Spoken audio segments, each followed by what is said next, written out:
How's everyone doing? Welcome to the Great Voice Spotlight Training on September 4th. So nice to have you guys here with us tonight. And a special shout out to my team. I got David Brower here, queued Hey, up hey, and hey, ready hey, to hey, hey. co-host as we're talking about commercials and on an upcoming wonderful training that David's going to do with us. I'm super excited about it, Dave. So Can't wait. I nice to love it. have you here. I think Oh, you I can love that. turn your volume up a little bit. Your Okay. Is gain up just a hair. that any better? Yeah, much better. Okay. And hi, Donna, at our Hello, support Susan. desk. Hello there, Hi, everyone. down in Magnolia. Good to hear you. And Deborah's on the line too. Hi, Deborah. Let's get unmute Deborah so she can say hi in LA. Hello, Deborah. Hello, everyone. Hi, Deborah. Good to have Hi, you guys. David. Hey, hey. Yeah, so nice to have all you guys here tonight with us. So, the name of this training is the Amateur Advantage. Why every new voiceover artist should pursue commercials. Yes, you should. You know you want to. You're not sure though. So give yourself the gift of undivided attention. Turn off your phone, your text, your chat, so you're not distracted, okay? Because this is your time for you. You're going to discover why now is the perfect moment to take a fresh look at the commercials voiceover niche, especially if you've been thinking of focusing solely on audiobooks or e-learning, or maybe you haven't even thought about any of it. How to take advantage of your newbie status to snatch commercial gigs from the massive seasoned pros like David. Yes, yes, yes. Please do. Please snatch. Why the commercials voiceover niche is the smart choice for a volatile economy, and why you should take a serious look at this opportunity when thinking about your voiceover future. Where to find the best commercial voiceover opportunities and a checklist of resources you'll need to get started, plus complete details about my new commercials masterclass coming up later this month. So, in our time together, we're going to cover how to book your first or your next voiceover commercial for clients who will pay good money for your voice. And so, as I always like to start, if you've never been to one of our spotlight trainings before, please come into the chat and type first time so we can welcome you, okay? Let's see who's here that we've not met before. Okay, Carrie Bermudez, nice to see you. Welcome. Oh, look at all these people, Donna. Oh, Oh, yeah, that's Nick's Nick, awesome. first time, and Robert, Robert's first Anthony, time. Kristen, Gloria, Wow. Ebony, Ebony, That is so awesome. Molly, Debbie. We got 100. People JM, are like, it's yeah, my third time. Is that okay? Yes, it's okay. Yes, yes. Molly. Chuck and J.M. Elaine, Hancock. Dan Chuck. Paragon, Yeah. Brian, and Brian. Mark in and Samsung. Tallahassee. Not sure who Sam. Sam, several times. Couple of Samsungs. All right, guys, throw your Mr. name in there so we GCV. Hey, know we can say hi to you. almost 120 people there, Coach. This is great. Yeah. Khalid. Love it. Love it. Love it. PJ. It's great, guys. So welcome to all of you, first time or otherwise. So this presentation is for two types of people. Beginners are going to get a step-by-step formula to help you break into commercials. More experienced people will get a step-by-step formula to help you go from where you are to where you want to be in voiceovers. Yes. So here's David. Hi, Hi. David. So Hi. you may not have met David before. He's a former radio personality. He did it for 28 years. He ran an ad agency for the ninth largest automotive group in the country. And we met in 2008. He came to one of my trainings and he's been doing voiceover full time ever since. Yes, ma'am. It's Thank worked you. out well for you, Dave. You have over You were 500 my first clients. mentor, and it's nice to come full circle. I'll tell you, it's Uh, awesome. we love having you on the team, but you're doing really great. You have over 500 clients in more than 85 countries. It's so awesome. And David also records audiobooks for Archway, a division of Simon and Schuster, and is one of our most in-demand demo coaches here at Great What I Voice. love the most to do is coach demos. I know you do, and our demos come out so well. It's great. So, and a lot of you do. I even have a slide. For me, I don't, so let me introduce myself. I'm Susan Berkley. I started this company. I'm the president. And I've been doing voiceover for, wow, well over 4 decades. I am the signature voice of Citibank. I was the voice of AT&T for many years. I come from a radio background like David. I was also on the Howard Stern show for a bit in the 80s. And I left that to pursue voiceover full time and start this company where we have literally helped Thousands. thousands of people start their voiceover businesses. And what a joy that is. We love it. I've been featured in major media like CNBC, on ABC News, in the New York Times.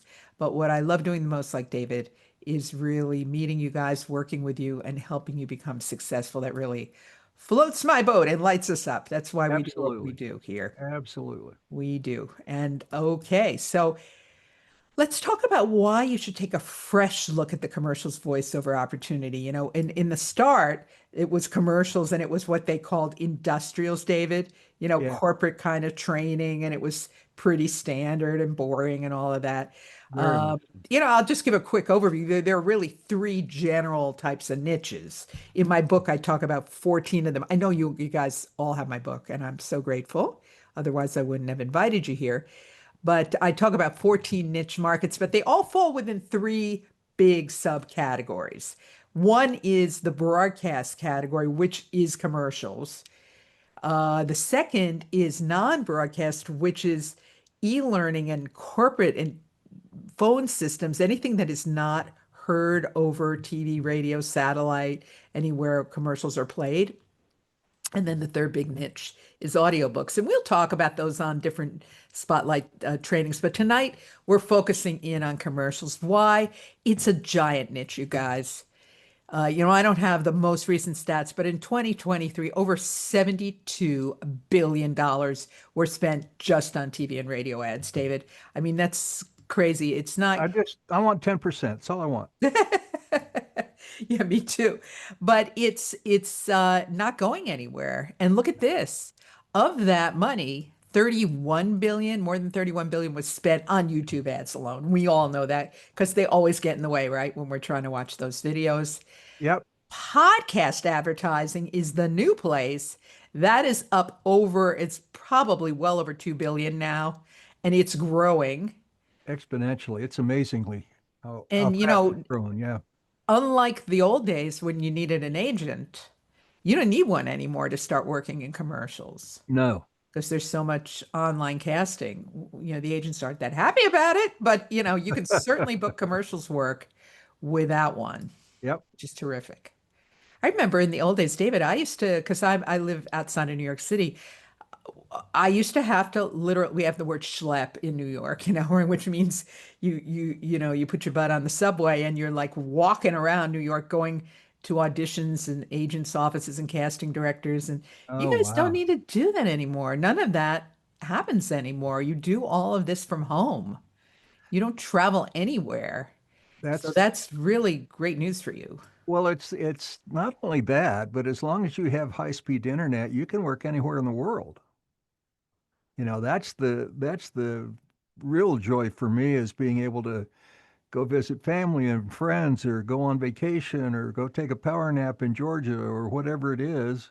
And as long as I have high-speed internet, look out. I'm going to get some work done. Sure.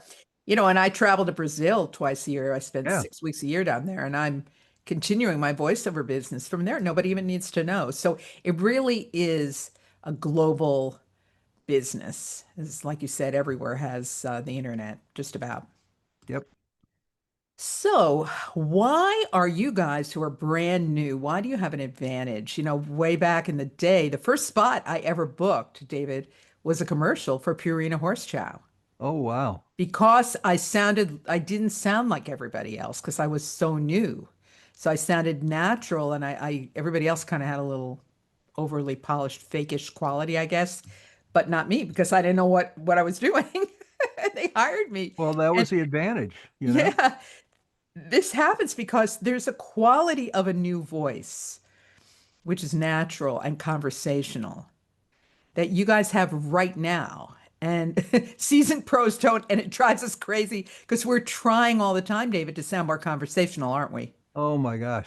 In fact, I was telling a student that today that the mumble in technique, and if you don't know that what that is exactly, we'll tell you once upon a time. But the mumble in technique is the only way I can do conversational reads. Because I was the announcer, Sunday, Sunday, Sunday for 28 years, and so to break that mold and to be conversational, I have to mumble in, and it Yeah. works beautifully every time. And every time I'm blessed to teach a student how to do that, they go, "Oh, damn, that's cool." I know, and you're going You to know? teach them in this training we're about I to talk am. about. I absolutely am. So you don't need an announcer voice. It's actually a liability, and those of us who come from a broadcast background work very hard to not let that show, because they want everybody to sound real, but you're not like so real that you can't read the copy. Right. You have to really make somebody else's words sound natural and believable, like you talk this way all the time. Well, and everybody on the planet, I don't care if they're selling pistachios or Porsches, they want storytellers. You Yeah. know, they want people who are comfortable, authentic, natural, but they want storytellers. And so that's one of the great things about the classes that we're involved in, the coaching process that we all work through. We teach you how to get there sooner rather than later, and that's what makes it so much fun for us as well as you. Sure. So I think commercials is the smart choice voiceover niche in a volatile economy. I mean, I guess the economy is pretty stable right now, but nobody knows. It's so crazy up and down, and no Well, it's every day Thursday. Yeah, tariffs, it's no Thursday. tariffs. Yeah, So this I think that this niche for you guys is kind of like an insurance policy, yeah, because the economy is cyclical.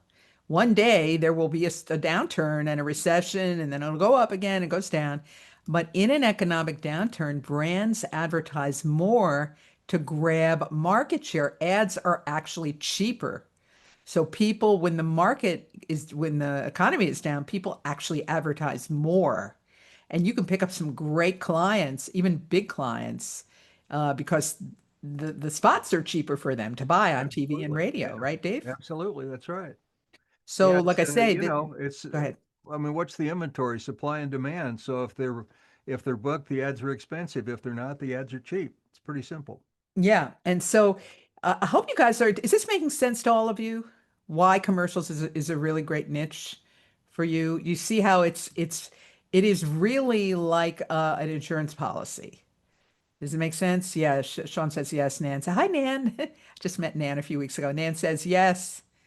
Absolutely, Chuck. Yeah, getting a lot of thumbs up. People get it, Dave. I like this. The story that Mike Shively shared just a moment ago, passing through, is the old exec of Kmart said when they quit advertising, that was the reason they went bankrupt.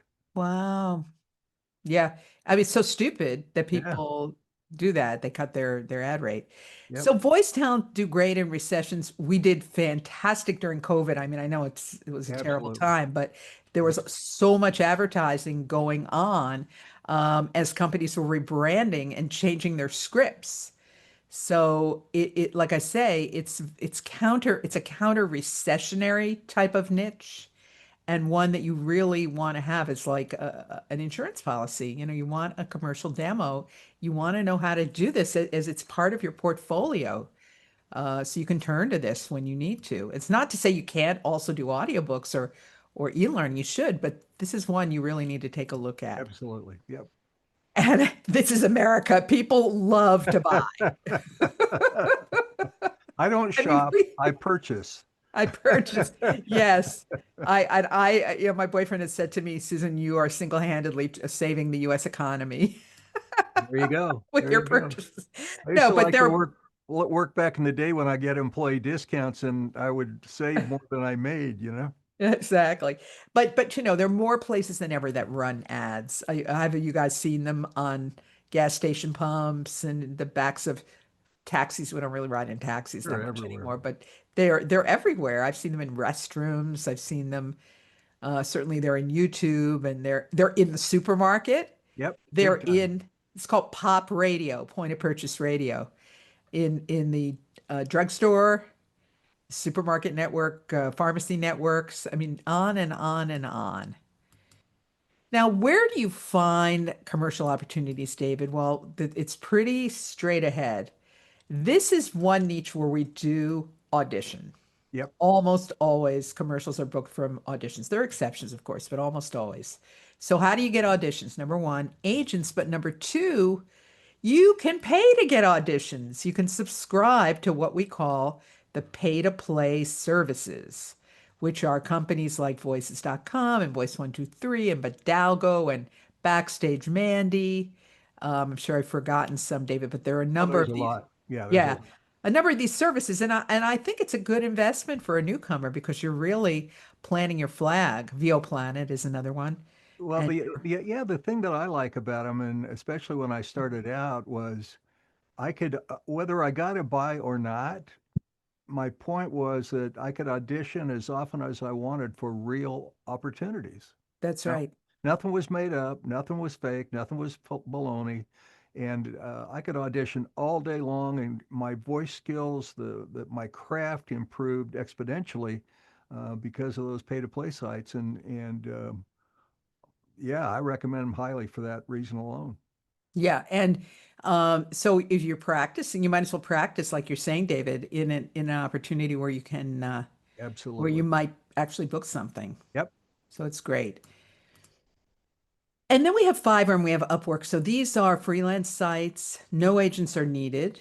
They're free to join, uh, and there are a lot of commercial opportunities on both of them. These freelance sites. And referrals from friends and associates. Now, David, you have a great signature file on your email Yep. that you get work from referrals. 62% of your business, you said, comes from Yeah. referrals? In my second year, 62% of my business came from referrals. And I mean, that's how I grew my business so quickly, was studying with you, of course, and having most of my contacts back in the day early on were in the car business. So I did pretty much nothing but car commercials for the first year or so. And then gradually, because of referrals, I was able to increase my business 62% the second year. So all of a sudden, I went from, oh crap, I'm out of work, to, wow, I'm doing okay.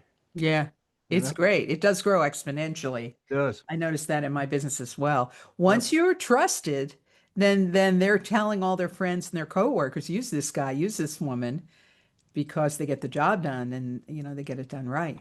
Well, and another thing to think about too is once you get a demo done, you are a professional that instant.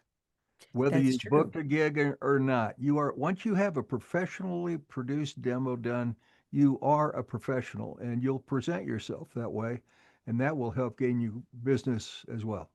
So I'm gonna actually underscore that, David, because what you just said is so important for people to understand. Um, because if you can do it on the demo, because the demos are not like touched up and faked at all. It's Right. they're done in a session with one of our coaches after working with the coach and getting trained. You're recording from your home studio, which we've trained you how to set up and work. And so if you can produce it there, you can certainly produce that anywhere. So in this business, guys, they will never ask for a resume, ever. Yep. They just want to hear your demo. And if it sounds professional, they go, okay, he's good, she's good. They rarely, if ever, ask what you've done before. Exactly. I Your can't, demo is your business card, plain and simple. David, I can't remember in Yeah. 40 years anyone ever asked me what I had done. I don't No, think so. no, absolutely not. Because your demo, that's it. It's your calling card, like you said. Yep.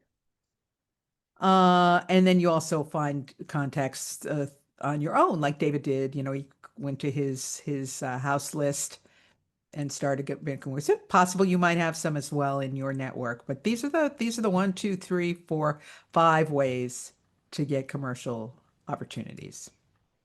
So you will need some things. You need a broadcast quality home studio.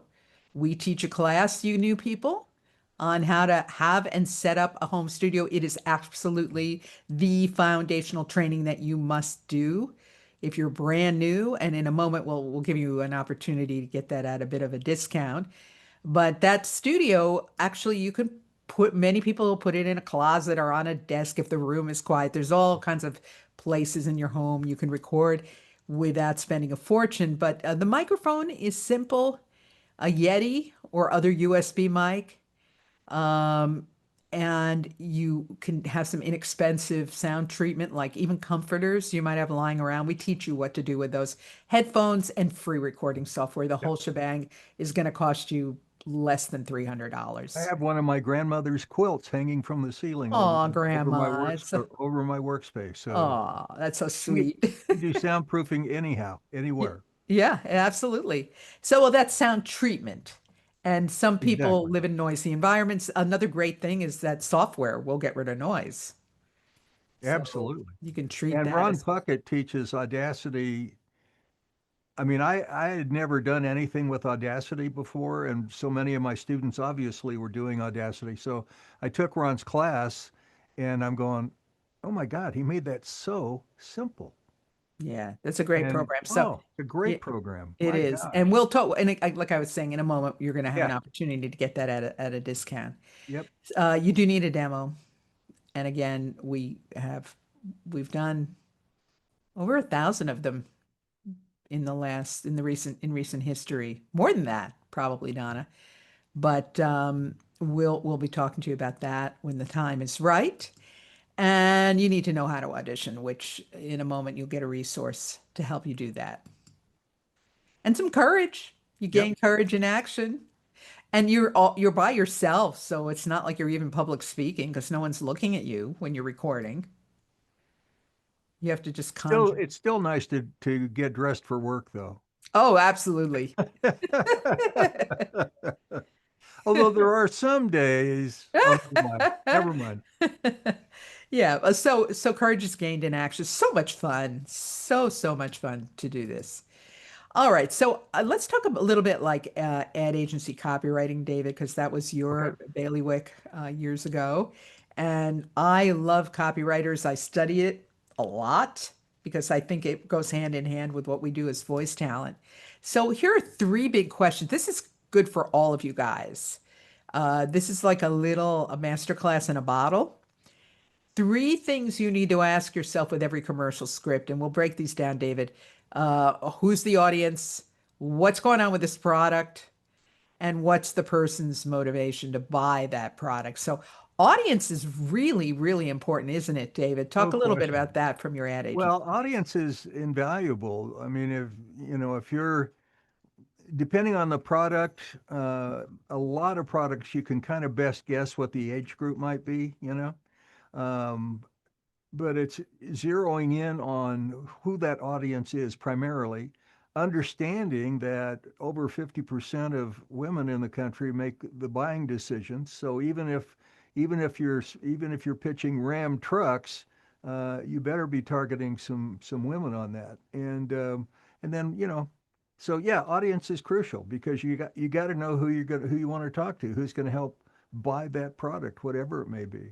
Absolutely. And then the product itself. Now, one advantage that we have now that we didn't used to have is YouTube, you guys. So whenever I get a script for a commercial audition, I immediately go on YouTube and or Google even and try to find the product to see what the advertising agency, what the company has been doing in the past, and actually even to check the pronunciation because there's every product needs a reason to exist, and they're constantly trying to find new use cases and ways to get people to buy stuff. And you can actually break it down into two to resolve pain or because of greed. Really. So people are either moving toward opportunity or moving away from pain or discomfort in some way when Yeah. they're buying a product. So you need to kind of identify that. What do you want to say about that, David? Well, the other part about that is, going back to your going on YouTube, I do that all the time because sometimes I have the assumption that a client's going to want a hard sell kind of, whatever kind of pitch because that's the way the script reads to me, or that's the way I interpreted their direction. But with that said, I can't afford to assume, so I'm going to go find what they've been doing in the past and listen to their tempo, listen to their flow, listen to how they pitch their business, listen to how they talk about their employees and their products, because that's going to give me the best insight on what they're looking for when they're looking for a voice actor. Right. And that's available to everybody right Yep. now. So, and then the motivation to buy, we don't, people buy on emotion and justify with fact. Exactly. So there's you got to really identify when you're looking at a script. What's the emotion here? Is it enthusiasm? Is it um, compassion? Is it excitement? Is it whatever it is? Is it love? It's always love in some way, shape, or form. Right. So you need to kind of identify that. What do you have to say about that Well, observation, Dave? 80, I think the last figure I saw was 88 or 89% of all purchases were based on emotion, you know? Oh, And more than that. yeah. And so, yeah, I think it's probably over 90 now, but the last time I saw it was like 88 or 89, something like that. But a huge number based on emotion. And so, yeah, if you're not able to figure out, dial in some kind of an appropriate emotion into that read, you're missing out on an opportunity.